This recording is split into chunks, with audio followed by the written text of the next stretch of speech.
Dédalo era el más grande de los inventores de Grecia. Su talento desbordante, su fecunda imaginación y la habilidad de sus manos lo habían hecho famoso mucho más allá de los confines de su Atenas natal. Él inventó la carpintería, diseñó la primera casa de baños, la primera pista de baile. De las manos de Dédalo habían brotado esculturas tan realistas que el mismísimo Hércules había llegado a confundirlas con personas de carne y hueso. Aunque reconocido, apreciado y célebre, Dédalo era, en verdad, un personaje egoísta y celoso. Envenenado de ese toque de vanidad que solo los verdaderos genios son capaces de vestir como una capa impenetrable. Dédalo había descubierto que su sobrino Talo, aprendiz suyo desde hacía algunos años, estaba convirtiéndose en un artesano más hábil, por lo que decidió acabar con su vida. Sin embargo, fue descubierto y como castigo fue expulsado junto con su hijo Ícaro fuera de Atenas, a los confines del imperio. Dédalo tomó un barco y se dirigió a Creta. Su fama le había predecido y allí Dédalo fue recibido con honores por el rey Minos. En calidad de asesor técnico del palacio, Dédalo continuó expandiendo los límites de su imaginación, su talento y su habilidad.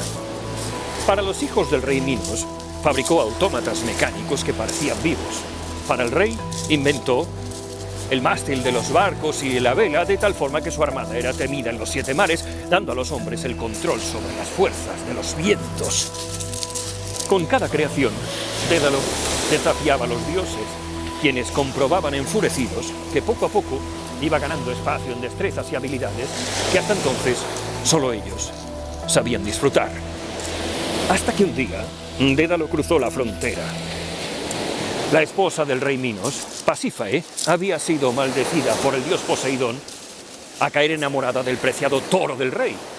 El toro era una bestia nervuda, poderosa, de amplias astas negras y piel suave, músculos tensos y movimientos elegantes. Observándolo pastar en la dehesa, la reina sentía alojada en el interior de sus entrañas un sol ardiente y burbujeante.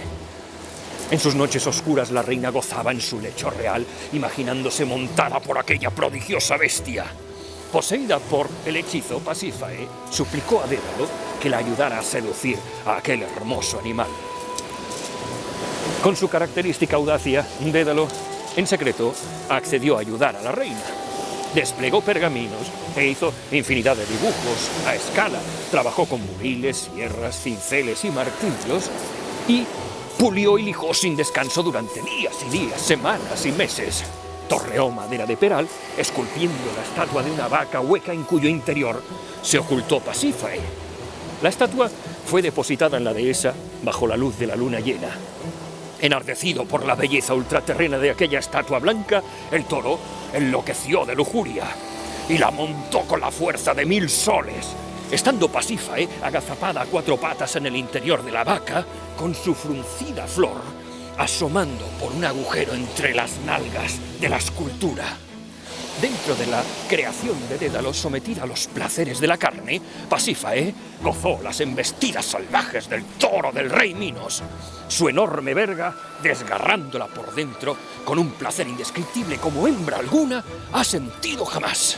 El toro, por fin, con un gañido poderoso, desparramó su simiente en tromba en las entrañas de Pasífae, quien 9 meses después dio a luz a una extraña criatura fruto de aquella unión. El bebé era un trémulo minotauro, mitad humano, mitad toro. Esto, por supuesto, enfureció al rey Minos, quien culpó a Dédalo por permitir una perversión tan horrible de la ley natural. Como castigo, Dédalo se vio obligado a construir un laberinto ineludible bajo el palacio para sepultar en él al Minotauro, hasta su muerte. Sin embargo, Minos no estuvo satisfecho a pesar de que el laberinto cumplía con creces su función.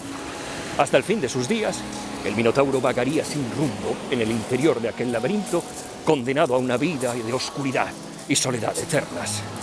Cuando se terminó de construir el laberinto, Minos, todavía envenenado de rencor, encarceló a Dédalo y a su único hijo, Ícaro, en lo alto de la torre más alta de la isla de Creta, donde estaban condenados a permanecer cautivos hasta el fin de sus días. Pero Dédalo era todavía un genio inventor.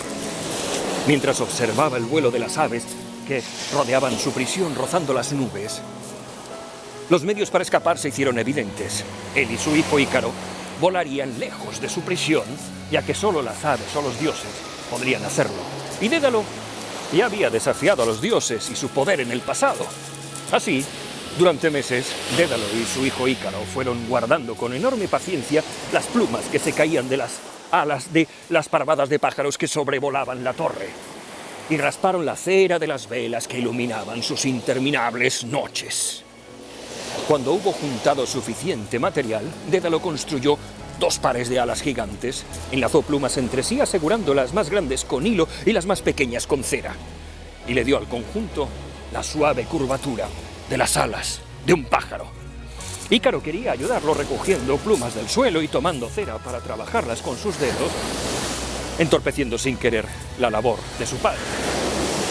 Al atar las alas a la espalda de su hijo Ícaro, le hizo una advertencia. Si vuelas muy bajo, la humedad y el vapor del agua empaparán las plumas. Estas serán muy pesadas y caerás al mar. Y si vuelas muy alto, el calor del sol derretirá la cera. Se desprenderán las plumas y también caerás. En ambos casos les esperaba una muerte segura. Por lo tanto, la clave para su fuga sería mantenerse en el medio. Con las instrucciones claras, ambos saltaron de la torre. En ese momento de gloria, fueron los primeros mortales que volaron jamás. El rugir del viento, los rayos del sol, el bramar del mar escupiendo espuma, los olores embriagadores de las plantas y de las algas secándose al mediodía, de las piedras cuajadas de salitre, de los campos estrellándose de vida todo alrededor de Ícaro. Era un mundo nuevo. Divisó manadas de delfines surcando las olas, el vuelo en picado de los cormoranes, el bramido sordo de una solitaria ballena saltando sobre la película resplandeciente del mar. Se embriagó por el tacto esponjoso de las nubes, sintió la brisa acariciando su piel desnuda, el aletear inquieto de gaviotas vecinas. Ícaro era joven, desafiante. La muerte no era para él una opción posible. Por lo tanto, mientras que Dédalo se quedó volando cuidadosamente en la mitad, Ícaro se sintió abrumado con el éxtasis del vuelo y la energía divina que brotaba de él, y sintiéndose el rey del mundo, emprendió una ascensión deslumbrante hacia el añil de los cielos. Alto, más allá de las nubes. El cielo se hizo oscuro y las estrellas comenzaron a despuntar a plena luz del día. Y la tierra, que había sido su cárcel tantos años, se volvió más y más insignificante. Su confianza inflada por los vientos, Ícaro comenzó a creerse no solo un rey, sino un dios mismo. Y continuó ascendiendo mientras allá abajo el mundo se hacía cada vez más pequeño. Dédalo solo pudo observar con horror cómo su único hijo ascendía más y más alto, impotente para cambiar el fatal destino de Ícaro. Lo llamó a voz en grito. Su llanto desesperado se perdió entre las nubes, mientras Ícaro seguía subiendo y subiendo, deslumbrado por el bramar del viento y la luz dorada del mediodía. Cuando el joven se quiso dar cuenta de cuán alto había llegado su osadía, ya era demasiado tarde, y el calor del sol había empezado ya a derretir la cera de las alas. Del mismo modo que Dédalo había ignorado muchas veces las consecuencias de desafiar las leyes naturales de los humanos al servicio de su ego, Ícaro también se dejó llevar por su propia arrogancia. Dédalo presenció entonces la imagen terrible de su hijo precipitándose a gran velocidad, sin que él pudiera hacer nada para evitarlo, en las profundas aguas del mar, que desde entonces se conocería como el mar de Icaria. Al final, ambos hombres pagaron muy caro salirse de la senda de la moderación. Ícaro con su vida y Dédalo con su pesar. Carcomido por la tristeza, Dédalo partió hacia Sicilia, donde fue acogido por los cortesanos del rey Cócalo. Allí, el inventor y arquitecto vivió hasta sus últimos días, sin volver a crear nada.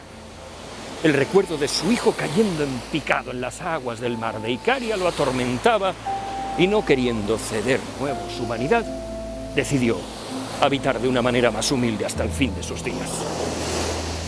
Desde un punto de vista superficial, la historia de Ícaro nos dice que prestemos atención a la sabiduría de nuestros mayores, pero puede aportarnos mucho más.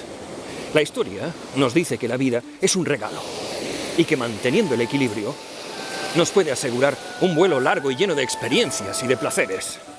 Las alas representarían al padre dándole la vida al hijo, el océano, los extremos de negarte la posibilidad de hacer cosas o de entregarte a veleidades peligrosas.